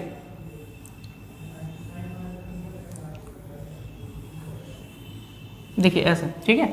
हम ऐसे एरो बना रहे हैं और बीच में फिर ले जाएंगे, फिर वापस घुमाएंगे, फिर बीच में ले जाएंगे, फिर वापस घुमाएंगे, फिर बीच में ले जाएंगे, फिर वापस घुमाएंगे, फिर बीच में, फिर वापस, फिर बीच में, फिर वापस, ऐसे करेंगे। अब ध्यान दीजिएगा, मैंने क्या किया है, मैंने कुछ नहीं किया है, सिंपल से इसको समझाने के लिए आपको बताया है। 1S को मैं एक साथ लिख रहा हूँ, 1S को एक साथ, फिर 2 मैंने छोड़ दिए और 2 छोड़ने के बाद मैंने तीसरे के सामने लिखा है और वो भी 2P से स्टार्ट किया, फिर 2 छोड़ दिया, फिर 3D से स्टार्ट किया, फिर 2 छोड़ दिया, 4F से स्टार्ट किया, ठीक है। ऐसे आगे बढ़ा सकते हो।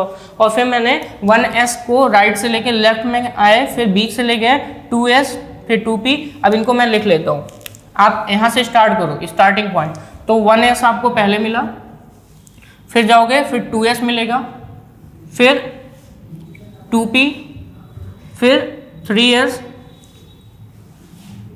फिर 3P, फिर 4S, फिर आपका 3D, 3D के बाद आपका 4P, और ऐसे ही एंड सो ऑन में लिख दे रहा हूँ, ठीक है। 1S, 2S, 2P, 3S, 3P, 4S, 3D, 4P, 4P के बाद फिर 5S है, 5S के बाद फिर 4D, 5P, 6S, फिर आपका 4F, 5D, 6P, 7S, ऐसे चल रहा है, ठीक है।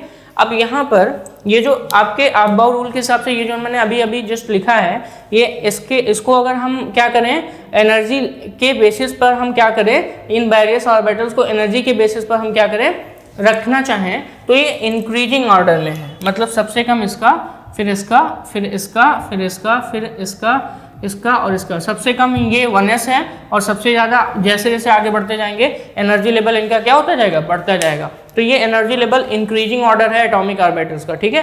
तो ये चीज़ आपका थोड़ा सा यहाँ पे क्लियर होता है। फिलिंग, अब देखिए S में मैक्सिमम कितने इलेक्ट्रॉन्स होते हैं, S में मैक्सिमम होते हैं 2 इलेक्ट्रॉन, P में 6, D में 10 और F में होते हैं 14। तो हम यहाँ पर मैक्सिमम यहाँ पे 2 इलेक्ट्रॉन, यहाँ भी 2 इलेक्ट्रॉन, यहाँ 6, यहाँ पे 2, यहाँ पे 6, यहाँ पे 2, यहाँ पे 10, यहाँ पे 6, और ऐसे जितने भी आएंगे सब में ऐसे ही फिल करते जाएंगे। जैसे मान लीजिए हमको बोल दिया गया कि आप बताइए हमको सोडियम का इलेक्ट्रॉनिक कॉन्फ़िगरेशन, किसका देखना है, सोडियम। तो सोडियम के पास 11 एटॉमिक नंबर होता है, तो इसका इलेक्ट्रॉन भी कितना होगा, 11। तो हम फिल करते हुए चेक करेंगे, तो पहले लिखेंगे 1S, तो 1S में कितना मैक्सिमम, 2, फिर लिखेंगे 1S के बाद 2S, तो 2S 2, ठीक है, 11 फिल करना है, 4 फिल हो गए, बचे कितने आपके पास, 7, तो 1S2, 2S2, फिर 2P 6, 6 4 10 हो गए। अब 3S में 2 भर सकते हैं, लेकिन हमें 1 चाहिए, तो हम यहाँ पे 3S1 लिखेंगे, समझ में आ रहा है। तो ये आपका इलेक्ट्रॉनिक कॉन्फ़िगरेशन किसके हिसाब से, अबाउ के हिसाब से हो गया। और अबाउ का रूल ये कहता है कि अगर हमें क्या करना है, इलेक्ट्रॉन्स की फिलिंग करनी है किसी भी एटॉमिक ऑर्बिटल्स में या किसी भी सबसेल में, तो इलेक्ट्रॉन उन सबसेल्स या उन एटॉमिक ऑर्बिटल्स में जाता है जिसकी एनर्जी सबसे कम होती है। तो ये अगर देखें तो एनर्जी का इंक्रीजिंग ऑर्डर है, एनर्जी का इंक्रीजिंग ऑर्डर है, इंक्रीजिंग ऑर्डर है, यानी कि एनर्जी यहाँ पे बढ़ रही है। तो सबसे कम एनर्जी 1S में है, इसलिए इलेक्ट्रॉन सबसे पहले हमने 1S में फिल किया है, ठीक है। ये चीज आपको क्लियर हो गई। एक और रूल मैं आपको बता देता हूं, वो याद कर लीजिए, वो भी आपका सिंपल है। आप बाउ के हिसाब से अगर फिलिंग करनी हो तो एक और इसी में आप बाउ के हिसाब से एक ट्रिक है, वो ट्रिक आप क्लियर कर लीजिए ऐसे।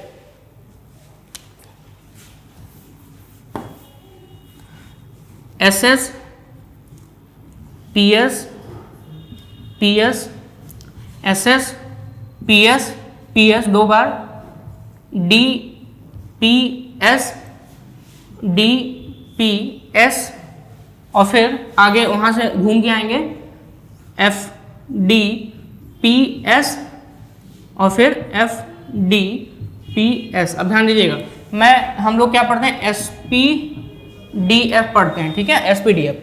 तो हम लोग इसको ऐसे करेंगे, एस एस पहले लिखे, फिर पी एस, फिर डी पी एस, फिर डी पी एस, फिर F D P S, F D P S. मतलब एक बार हमने एस एस लिखा, ऐसे चलेंगे, इसमें ऐसे चलते हैं। एक बार एस एस लिखा, फिर पी एस लिखेंगे दो बार एस एस, दो बार पी एस, फिर दो बार डी पी एस, और अगर यहाँ पे देखें एफ डी पी एस, ये भी कितनी बार, दो बार। तो देखिए चेक करते हैं, एस एस आपका हो गया, फिर पी एस, फिर पी एस, फिर डी पी एस, फिर डी पी एस, फिर आपका एफ डी पी एस और एफ डी पी एस। अब ध्यान दीजिएगा, इसको यहाँ पे अगर हम लिखना चाहें तो देखिए 1 से, एस हमेशा 1 से स्टार्ट करेंगे, पी को हमेशा 2 से स्टार्ट करेंगे, डी को हमेशा 3 से और एफ को हमेशा 4 से। अब इनके हम नेमिंग करें तो एस वाले को इसके हिसाब से नेमिंग, तो ये 2s, फिर 3s, फिर 4s, फिर 5s, फिर 6s, इसके बाद आगे आपका 7s, ऐसे आपके एंड सो ऑन, ठीक है, 8s, ठीक है, ऐसे चलते हैं। और यहाँ पे अगर हम बात करें 2p लिख दिए तो यहाँ पे 3p, फिर 4p, फिर 5p, उसके बाद 6p, फिर 7p, ऐसे। फिर d है तो 3d से स्टार्ट किया तो अगला d 4d होगा, यहाँ पर आपका 5d और यहाँ पे आपका 6d, और इसके बाद जो f है, अगर 4f है तो ये कितना हो जाएगा, 5f। अब ध्यान दीजिएगा, इसमें इंक्रीजिंग ऑर्डर में ही लिखा है, तो आप इसमें जो सिंबल्स लगाएंगे वो ऐसे लगा देंगे और इसमें इलेक्ट्रॉन्स को फिल करेंगे। नो डाउट आपका ये भी बहुत ही सटीक है। तो याद करने का तरीका आपको मैं बता दे रहा हूँ, फिर से बता दे रहा हूँ। आपको लिखना क्या है, पहले एस एस लिखना है, एस एस, फिर पी एस, फिर p S, D P S, D P s, and then after f D P S, F D P s, ये रूल होता है। और एस को स्टार्ट करोगे आप 1 से, पी को 2 से, डी को 3 से और एफ को 4 से स्टार्ट करोगे, बाकी को आगे आप ऐसे ही नंबर देते चले जाओगे, ठीक है। तो S S, P S, P S, D P S, D P S और F D P S, F D P S, 2 बार, ठीक है। तो ये चीज़ें आपकी क्लियर हो गई। आबाउ रूल का मतलब क्या है, आबाउ रूल ये कहता है कि जो भी इलेक्ट्रॉन्स आप फिल करेंगे वो कैसे फिल करेंगे, आप एनर्जी लेवल के बढ़ते हुए में, मतलब सबसे पहले इलेक्ट्रॉन जो जाएगा वो लोएस्ट एनर्जी यानी कि मिनिमम एनर्जी लेवल में जाएगा, यानी कि जो ऑर्बिटल मिनिमम एनर्जी का होगा उसमें सबसे पहले फिल होगा। इसके बाद जो दूसरा रूल है जिसको हम कहते हैं n+l रूल, ये तब अप्लाई करते हैं हम लोग, n+l रूल, n+l रूल। ध्यान दीजिए, जैसे आपका यहाँ पर मैं बात करूं तो 3p है और 4s है, 3p है और 4s है। तो अगर हम यहाँ पे n+l रूल देखें तो n+l रूल के हिसाब से यहाँ पे n कितना है, इसके लिए n है 3 और l है 1, क्योंकि p ऑर्बिटल है तो p के लिए 1, और यहाँ पे n है 4, ये n होता है, और l है 0 क्योंकि s के लिए कितना होता है 0, और n+l अगर यहाँ से निकालेंगे तो ये हो जाएगा 3 + 1 यानी कि 4, और यहाँ भी हो जाएगा 4 + 0 यानी कि 4। ये आपका n+l की वैल्यू आ गई, 3 + 1 और 4 + 0 यानी कि 4, यानी कि n+l के हिसाब से रूल हम बताने जा रहे हैं। तो इस हिसाब से अगर देखेंगे तो दोनों आपके क्या आ रहे हैं, सेम आ रहे हैं लगभग, ठीक है, दोनों सेम आ रहे हैं। तो n+l रूल क्या कहता है कि अगर आपका n+l रूल यानी कि आपका क्या हो रहा है, बराबर आ रहा है, तो इलेक्ट्रॉन सबसे पहले उसमें जाएगा जिसमें n की वैल्यू कम होगी। तो यानी कि यहाँ पे देखिए n की वैल्यू 3 है और यहाँ पे n की वैल्यू 4 है। तो फिर से रूल सुन लीजिए, n+l रूल तो पहली बात तब लगता है जब आपको ये सब दोनों बराबर ना हो। तो अगर यहाँ 3 होता या 4 होता तो 3 वाले में इलेक्ट्रॉन फिल होता, लेकिन अभी n+l रूल बराबर हो गया है, और n+l रूल बराबर हो गया है, और अगर बराबर हो गया तो क्या करेंगे हम, तो ये बताता है कि इलेक्ट्रॉन उस ऑर्बिटल में जाएगा जिसके लिए n की वैल्यू कम है। तो यहाँ n की वैल्यू 3 है, यहाँ 4 है, तो इलेक्ट्रॉन इसमें फिल होगा, ठीक है, इसमें उसके बाद फिल होगा, ठीक है। अच्छा, दूसरी चीज n+l रूल के हिसाब से हम ये भी बता सकते हैं, जैसे मान लीजिए 1s लिखा है और 2s लिखा है, आपको पूछा गया किस में इलेक्ट्रॉन सबसे पहले फिल होगा, तो यहाँ पे सीधे सीधे n+l कैलकुलेट कर लो। तो n प्लस एल, n की वैल्यू 1 है, s की वैल्यू 0 तो यहाँ 1 हो गया, n की वैल्यू 2 है, s की वैल्यू l की वैल्यू 0 तो यहाँ पे 2 हो गया। तो देखिए n प्लस एल की वैल्यू 1 हो गई, 2 हो गई, और यहाँ पर अगर देखें तो 1 और 2 देखें तो सबसे कम n प्लस एल किसका मिल रहा है, 1s का मिल रहा है, मतलब इसकी एनर्जी मिनिमम होगी और इलेक्ट्रॉन सबसे पहले इस 1s में फिल होगा। ठीक है, तो n प्लस एल रूल ये कहता है कि जिसमें n प्लस एल की वैल्यू मिनिमम हो, इलेक्ट्रॉन सबसे पहले उसी में फिल होता है। वहीं पर अगर n प्लस एल बराबर आ जाए, देखिए यहाँ पे बराबर आ गया, तो इलेक्ट्रॉन उसमें फिल होता है जिसमें n की वैल्यू मिनिमम हो। तो देखिए इस दोनों में n की वैल्यू मिनिमम किस में थी, 3p में थी, इसलिए इलेक्ट्रॉन पहले किस में फिल होगा, 3p में, देन 4s में। और आप चेक भी कर सकते हो कि 3p में पहले इलेक्ट्रॉन जाता है और 4s में बाद में जाता है। चलिए अगला देखते हैं। अगला Pauli's exclusion principal. Pauli's exclusion principal, ध्यान दीजिएगा, पाउलीज एक्सक्लूजन प्रिंसिपल है क्या, ये समझ लीजिए आप। पाउली का अपवर्जन सिद्धांत ये कहता है कि मान लीजिए आपके पास एक ऑर्बिटल है और उस ऑर्बिटल में कितने इलेक्ट्रॉन हैं, 2 इलेक्ट्रॉन है। उस ऑर्बिटल के अंतर्गत कितने इलेक्ट्रॉन हैं, 2 इलेक्ट्रॉन हैं। मान लीजिए आपके पास 1s2 2s2, मान लीजिए 2s2 है, कौन सा ऑर्बिटल है, 2s2, ये कौन सा सबसेल वाला है, 2s2 इसमें आपके पास है।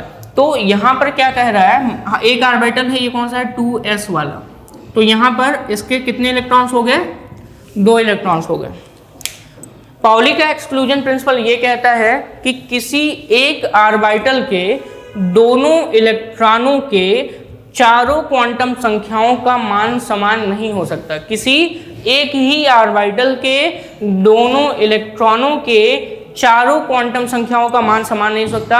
According to Pauli's exclusion principle, the number of quantum numbers, all 4 quantum numbers for 2 electron of an 1 orbital या for 1 orbital can never be same, कभी समान नहीं हो सकता, क्योंकि एन एम और आपका एल का मान तो सेम हो सकता है, लेकिन एस हमेशा अपोजिट रहेगा, अलग रहेंगे, एक का प्लस हाफ रहेगा तो दूसरे का माइनस हाफ। चलिए क्लियर करते हैं, फिर से सुन लीजिए। पाउलीज एक्सक्लूजन प्रिंसिपल ये कहता है किसी एक ऑर्बिटल में उपस्थित 2 इलेक्ट्रॉनों के चारों क्वांटम संख्याओं का मान कभी भी समान नहीं हो सकता है। कैसे समान नहीं हो सकता है, चलिए हमारे पास 2s2 का है, 2s में कितने हम इलेक्ट्रॉन दिखा रहे हैं, 2 दिखा रहे हैं। तो चलिए हम इस इलेक्ट्रॉन के लिए अगर हम बात करें तो इस इलेक्ट्रॉन के लिए n इक्वल टू कितना होगा भाई, हम ये देखेंगे 2 होगा, l कितना होगा, s के लिए 0 होता है, m कितना होता है s के लिए, वो भी कितना होता है, 0 होता है, और यहाँ पे s की बात करें तो ये होता है प्लस हाफ, क्योंकि ऊपर जा रहा है। अब इस इलेक्ट्रॉन की बात करें तो इस इलेक्ट्रॉन के लिए n कितना होगा भाई, ये देखेंगे प्रिंसिपल क्वांटम नंबर 2 होगा, L कितना होगा S के लिए, S देखते हैं तो 0 होगा, M कितना होगा, वो भी S के लिए कितना होता है, 0, लेकिन यहाँ पे S देखिए तो नीचे है, यानी कि माइनस हाफ। अब यहाँ पे देखिए क्या चारों क्वांटम संख्याएं एक ही ऑर्बिटल के दोनों इलेक्ट्रॉन के लिए सेम है, नहीं, all 4 quantum numbers are not same. ठीक है, 3 are same but 1 that is spin quantum number is different. ठीक है, तो यहाँ पर अगर n l m की बात करें तो ये तीनों देखिए दोनों में कॉमन दिख रही हैं। n l m की बात करें तो तीनों आपका कॉमन दिख रहा है, बट ये वाला पोर्शन अगर आप यहाँ पे देखें तो दोनों डिफरेंट हैं। तो पाउलीज एक्सक्लूजन प्रिंसिपल ये कहता है कि किसी एक orbital, for 1 orbital both electron should not have all quantum number same. ठीक है, मतलब सभी क्वांटम नंबर उसके सेम नहीं हो सकते। क्यों? क्योंकि स्पिन क्वांटम नंबर उसका क्या आएगा, डिफरेंट आएगा। ये आपका सिर्फ और सिर्फ किसके लिए है, पाउलीज एक्सक्लूजन प्रिंसिपल बताता है। क्लियर हो गया। यहाँ पे आप 2s के लिए देखें तो 2s में मैक्सिमम 2 इलेक्ट्रॉन होते हैं, और मैंने यहाँ पे दोनों इलेक्ट्रॉन का अलग अलग आपको क्या निकाल दिया, चारों क्वांटम संख्या। आपका s है तो s के लिए l और m 0 होगा, n की वैल्यू 2 है क्योंकि यहाँ से देख के हम बताते हैं 2 आगे लिखा है, और जो स्पिन है ऊपर है तो इसलिए प्लस हाफ, नीचे है तो माइनस हाफ। आप चाहो तो ऊपर वाले को माइनस हाफ मान लो, लेकिन नीचे वाले को यहाँ पे तब क्या मानना पड़ेगा, प्लस हाफ मानना पड़ेगा। और देखिए यहाँ पर सभी अगर देखें तो समान नहीं है, इसलिए पाउलीज एक्सक्लूजन प्रिंसिपल आपका यही कहता है कि किसी एक ऑर्बिटल के लिए दोनों इलेक्ट्रॉनों का चारों क्वांटम संख्याओं का मान समान नहीं होता है। ठीक है, एक लास्ट आपका जो रूल है वो है Hund's rule of maximum multiplicity, यानी कि उसको हुन्स रूल के भी कहते हैं। तो लास्ट आपको यहाँ पे बताते हैं Hund's rule of maximum multiplicity, ठीक है। इसको बोलते हैं अधिकतम बहुलता की संख्या, किसके द्वारा? हुन्स के नियम द्वारा, ठीक है। हुन्स के नियम द्वारा अधिकतम बहुलता की संख्या या अधिकतम बहुलता का नियम भी कहते हैं, यहाँ पर हुन्स रूल बोलते हैं। हुन्स रूल के हिसाब से मान लीजिए मेरे पास कोई पी ऑर्बिटल है और आपको पता है पी सबसेल है और पी सबसेल में 6 इलेक्ट्रॉन होते हैं मैक्सिमम। मान लीजिए 3p6 मेरे पास है और हम यहाँ पे इसकी फिलिंग करना चाहते हैं, तो हमारे पास p में कितने ऑर्बिटल्स होते हैं? 3 ऑर्बिटल्स होते हैं। उन 3 ऑर्बिटल्स को मैं यहाँ पे बनाऊंगा, एक ऑर्बिटल, 2 ऑर्बिटल, एक p का p हो गया और एक क्या हो गया? p के 3 ऑर्बिटल।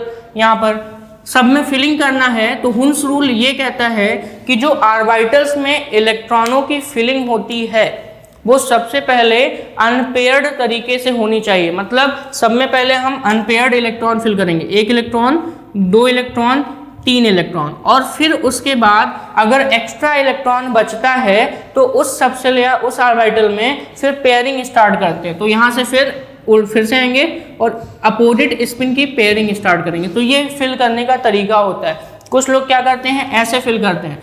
ध्यान से देखिएगा, मैंने ऊपर वाले को कैसे फिल किया, एक बार मैं फिर से इसको बता देता हूँ। इसको मैंने फिल किया है अकॉर्डिंग टू हुन्स रूल। पहले हमने अनपेयर्ड फिल किया, फिर हमने उसकी पेयरिंग करना स्टार्ट किया। इस तरीके से होता है। तो इस तरीके से अगर हम इसका छठा इलेक्ट्रॉन देखें तो इसका छठा इलेक्ट्रॉन ऐसे करके पहला, दूसरा, तीसरा, फिर 4, 5, 6, यानी कि 6 इलेक्ट्रॉन यहाँ पे है। ध्यान दीजिएगा, अकॉर्डिंग टू हुन्स रूल, ये हुन्स रूल के हिसाब से है, अकॉर्डिंग टू हुन्स रूल, यानी कि हुंड के नियम के हिसाब से मैंने किया इसको। दूसरी चीज, अगर मैं कुछ लोग ऐसे करते हैं, वो मैं आपको बताऊं। ऑर्बिटल्स हैं आपके p के 3 और उसको फिल ऐसे करते हैं, ऐसे 2, 3, 4, 5, 6 ऐसे करते हैं, ठीक है। तो ये आपका गलत हो जाएगा, ठीक है। ये आपका क्या हो जाएगा? गलत हो जाएगा। इसको फिल करने का तरीका ये नहीं है कि पहले 2 इलेक्ट्रॉन फिल कर दिए, ठीक है। अच्छा देखिए, ये लास्ट इलेक्ट्रॉन है, यहीं पे मान लीजिए हम यहाँ पे देखें तो पहला इलेक्ट्रॉन ये था, पहला इलेक्ट्रॉन ये, फिर ये दूसरा इलेक्ट्रॉन, ये कैसा है? तीसरा इलेक्ट्रॉन, ये 4th इलेक्ट्रॉन है, ये आपका 5th इलेक्ट्रॉन है और ये आपका 6th इलेक्ट्रॉन है। यहाँ पर अगर हमने ऐसे फिल किया है 2 इलेक्ट्रॉन इसमें, 2 इलेक्ट्रॉन इसमें, 2 इलेक्ट्रॉन इसमें, तो इसमें पहला इलेक्ट्रॉन ये है और दूसरा इलेक्ट्रॉन ये है, तीसरा ये है, 4th ये है, 5th ये है और 6th वाला ये है। अब ध्यान से देखिए, पहला इलेक्ट्रॉन कहाँ है? पहले ऑर्बिटल में।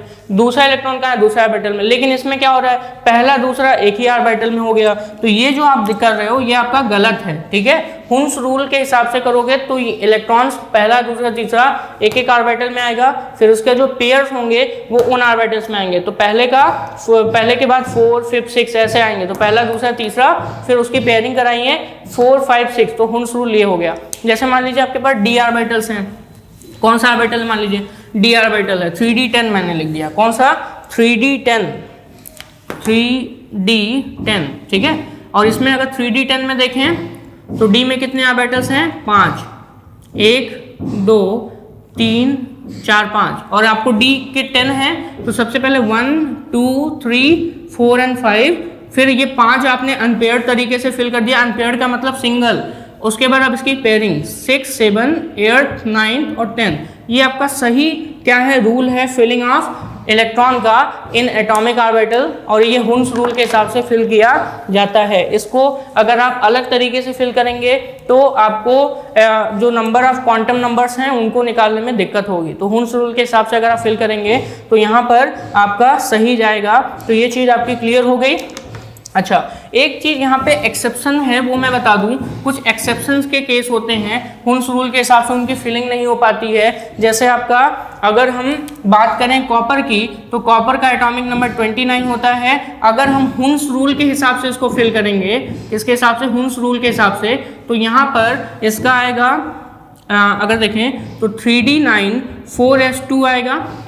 कैसा आएगा? हुन्स रूल के हिसाब से 3d9 4s2 जो कि इलेक्ट्रॉनिक कॉन्फ़िगरेशन कॉपर का गलत है, ये इसका इलेक्ट्रॉनिक कॉन्फ़िगरेशन होता है 3d10 4s1। ऐसे ही आपका क्रोमियम का 24 होता है और हुन्स रूल के हिसाब से अगर करेंगे तो हुन्स रूल के हिसाब से इसका आता है 3d4 4s2। कितना आता है 3d4 4s2, बट आपका ये हुन्स रूल के हिसाब से ये गलत है। और अगर हम देखें तो इसका इलेक्ट्रॉनिक कॉन्फ़िगरेशन सही वाला होता है 3d5 4s1, ये क्रोमियम का होता है और ये आपका सही माना जाता है, ठीक है, और ये आपका सही माना जाता है। तो ये दोनों आपके कैसे हैं, एक्सेप्शन हैं। यहाँ पे थोड़ा सा ध्यान रखिएगा, एक्सेप्शन है, क्रोमियम भी एक्सेप्शन है, ऐसे सिल्वर का भी एक्सेप्शन होता है, जिनके इलेक्ट्रॉनिक कॉन्फ़िगरेशन थोड़ा सा डेविएट करते हैं अकॉर्डिंग टू हुन्स रूल, उनमें फिलिंग नहीं होती है और साथ ही साथ अबाउ का रूल भी उनमें फॉलो नहीं होता है। तो यहाँ पर आपका हुन्स रूल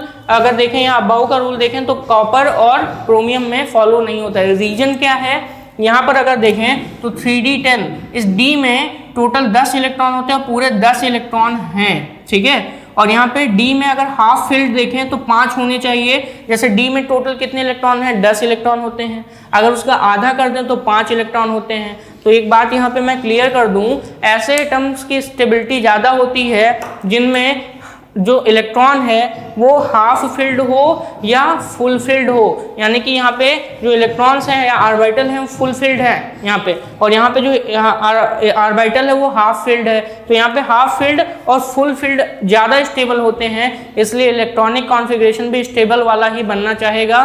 तो 3d9 4s2 की जगह कॉपर इलेक्ट्रॉनिक कॉन्फ़िगरेशन अपना बना लेता है 3d10 4s1। इसकी स्टेबिलिटी ज़्यादा है, इसकी स्टेबिलिटी कम है। यहीं पर 3d4 4s2 की जगह क्रोमियम जो है वो 3d5 4s1 बना लेता है, क्योंकि ये हाफ फिल्ड है। कैसा है, हाफ फिल्ड। इसका मतलब इसके d में अगर ऑर्बिटल हम देखें तो इसके 5 ऑर्बिटल्स में आपके एक एक इलेक्ट्रॉन फिल होंगे, ये हाफ फिल्ड है। और यहाँ पर ये कैसा है, फुल फिल्ड है। और इसके अगर d में हम देखें तो d में आपके टोटल 10 इलेक्ट्रॉन्स होंगे और 10 इलेक्ट्रॉन्स आपके फुल फिल्ड होंगे, 1 2 3 4 5 6 7 8 9 10, और इसकी स्टेबिलिटी ज़्यादा है। तो फुल फिल्ड और हाफ फिल्ड ऑर्बिटल्स की अगर देखें तो स्टेबिलिटी ज़्यादा होती है, इसीलिए कॉन्फ़िगरेशन भी इनका थोड़ा डेविएट कर गया, इसलिए ये एक्सेप्शनल केस भी है बनता है। तो यहाँ पर आपका जो एटॉमिक स्ट्रक्चर का टॉपिक था वो आपका क्लियर हुआ। साथ ही साथ अब इसके जो सारे आपके जितने मैंने टॉपिक्स बताए वो आप हमसे कमेंट करके पूछ सकते हैं, और साथ ही साथ इसके क्वेश्चन और आंसर का जब डिस्कशन होगा किसके पूरे एटॉमिक स्ट्रक्चर का, तो आप वहाँ पर हमसे लाइव जुड़ सकते हैं, ठीक है। Thank you so much.